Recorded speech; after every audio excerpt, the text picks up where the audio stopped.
প্ৰিয় অনুৰাগীসকল, অসমত চাকৰি ক্ষেত্ৰত এটা নতুন ভাল খবৰ আহিছে যে গুৱাহাটী হাইকোৰ্টত 237টা LDA কপিজ পোষ্টৰ নটিফিকেশ্যন ওলাইছে। আৰু আপোনালোকে যদি ইম্পৰ্টেণ্ট ডেটসমূহ চাই, ইম্পৰ্টেণ্ট ডেটসমূহ হৈছে অনলাইন এপ্লিকেশ্যন ষ্টাৰ্ট হ'ব 1 অক্টোবৰ 12টাৰ পৰা, আৰু ইয়াৰ লাষ্ট ডেট হৈছে ছাবমিশ্যনৰ 31 অক্টোবৰ 5টালৈকে।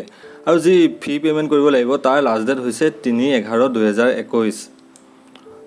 যদি ইয়াতে আকৌ দি দিছে যে অনলাইন এপ্লিকেশ্যনৰ লাষ্ট ডেট হৈছে 31 তাৰিখলৈকে আছে, 31 অক্টোবৰলৈকে।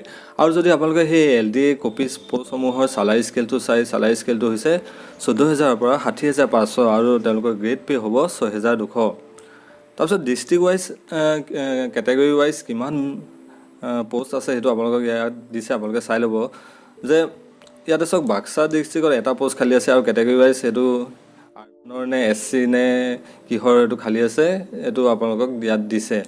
চ' গোটেই ডিটেইলছখিনি ইয়াত দিছে, কোনখন ডিষ্ট্ৰিক্টত কিমান খালী আছে। আপোনালোকৰ সেই এক্সামটো বা আপোনালোকৰ সেই পষ্টকেইটা ডিষ্ট্ৰিক্ট ৱাইজ হ'ব চিলেকশ্যন। চ' আপোনালোকে গোটেই ডিটেইলছখিনি ইয়াত চাই ল'ব। সকলোতকৈ বেছি পোষ্ট আছিলে কামৰূপ মেট্ৰত, য'ত 30টা পোষ্ট খালী আছে। আনৰিজাৰ্ভৰ কাৰণে ইয়াত 24টা খালী আছে। এনেকৈ আপোনালোকে গোটেই ডিটেইলছখিনি চাই ল'ব। আৰু মোৰ এই চেনেলটোত আপোনালোকে অলৰেডি যি প্ৰিভিয়াছ ইয়েৰ্ছৰ কুৱেশ্যন পেপাৰ আছে সেই কুৱেশ্যন পেপাৰসমূহ চাই ল'ব। চ' চেনেলটো আপোনালোকে ছাবস্ক্ৰাইব কৰি সেই ভিডিঅ'সমূহ চাই ল'ব। ইয়াতে দিছে চাওক, এজন কেণ্ডিডেটে অকল এখন এপ্লিকেশ্যন এখন ডিষ্ট্ৰিক্টতহে দিব পাৰিব, এই কথাটো ইয়াত দিছে। চ' আপোনালোকে সেইটো চাই ল'ব। আৰু তেওঁলোকৰ সেই এক্সামটো এটা এক্সামেই পাতিব যি সকলোৰে বাবে কমন হ'ব। ডিষ্ট্ৰিক্ট ৱাইজ চিলেকশ্যন হ'ব যদিও সেই এক্সামটো কমন হ'ব সকলোৰে বাবে। তাৰপিছত কি তেওঁলোকৰ কোৱালিফিকেশ্যন দৰকাৰ হ'ব ইয়াতে দিছে চাওক। তেওঁলোকৰ গ্ৰেজুৱেট হোৱাৰ লগতে তেওঁলোকৰ 3 মাহৰ কম্পিউটাৰ চাৰ্টিফিকেট থাকিব লাগিব কেণ্ডিডেটজনৰ। আৰু সেই অসমৰ যি অফিচিয়েল লেংগুৱেজ আছে অসমীয়া তেওঁলোকে জানিব লাগিব। লগতে এমপ্লয়মেণ্ট এক্সচেঞ্জৰ যি ৰেজিষ্ট্ৰেশ্যন নাম্বাৰ আছে সেই ৰেজিষ্ট্ৰেশ্যন নাম্বাৰ তেওঁলোকৰ থাকিব লাগিব। তাৰপিছত এজ লিমিটটো দিছে, এজ লিমিটটো আনৰিজাৰ্ভসকলৰ বাবে, OBC সকলৰ বাবে কিমান প্ৰযোজ্য হ'ব সেইটো ইয়াতে দিছে, আপোনালোকে চাই ল'ব। এতিয়া চাওক চিলেকশ্যন প্ৰচেছটো দিছে। মই অলৰেডি কৈ দিছোঁ যে মোৰ এই চেনেলটোত আপোনালোকে যি প্ৰিভিয়াছ ইয়েৰ্ছৰ কুৱেশ্যন পেপাৰ আছে সেই কুৱেশ্যন পেপাৰসমূহ পাই যাব। চ' আপোনালোকে সেই চেনেলটো ছাবস্ক্ৰাইব কৰি ল'ব। এতিয়া চাওক চিলেকশ্যন প্ৰচেছটো এনেধৰণৰ হ'ব। 120 মাৰ্কৰ OMR MCQ কুৱেশ্যন আহিব, য'ত জেনেৰেল ইংলিছ 50 মাৰ্কত আহিব, জেনেৰেল নলেজ কম্পিউটাৰ লগত আপোনাৰ 30 মাৰ্ক থাকিব, আৰু জেনেৰেল এপ্টিটিউড থাকিব 20 মাৰ্ক।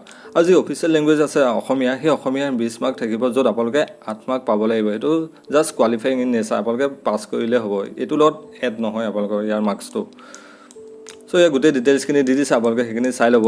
এতিয়া হাউ টু এপ্লাই, আপোনালোকে কেনেকৈ এপ্লাই কৰিব। এজন কেণ্ডিডেটে যি গুৱাহাটী হাইকোৰ্টৰ অফিচিয়েল ৱেবছাইট আছে GSC.online.gov.in, তাত গৈ আপোনালোকে অনলাইন এপ্লিকেশ্যন কৰিব লাগিব। আৰু অনলাইন এপ্লিকেশ্যন 1 অক্টোবৰৰ পৰা আৰম্ভ হ'ব। তাৰপিছত যদি আপোনালোকে ফি পে'মেণ্টটো চাই, মই ফি পে'মেণ্টটো কৈ দিছোঁ কিমান আপোনালোকে পে'মেণ্ট কৰিব লাগিব। ইয়াতে চাওক এপ্লিকেশ্যন ফিজ ST SC সকলৰ বাবে 150 হ'ব, আৰু আনৰিজাৰ্ভসকলৰ বাবে বা OBC সকলৰ বাবে 300 টকা হ'ব। চ' আপোনালোকে গোটেই ডিটেইলছখিনি নটিফিকেশ্যনটোত চাই ল'ব। আৰু নটিফিকেশ্যনটোৰ জৰিয়তে আপোনালোকে কেনেকৈ এপ্লাই কৰিব লাগে গোটেই ডিটেইলছখিনি পাই যাব। আপোনালোকে ইয়াতে ফটো কিমান লাগিব, ছিগনেচাৰ কিমান চাইজৰ লাগিব, সকলো ডিটেইলছখিনি পাই যাব। আৰু মোৰ চেনেলটোতো সেই গোটেই ডিটেইলছখিনি দিয়া আছে। চ' মোৰ চেনেলটো আপোনালোকে ছাবস্ক্ৰাইব কৰি ল'ব। ভিডিঅ'টো আজিলৈ ইমানেই আছিলে। ধন্যবাদ। জয় আই অসম।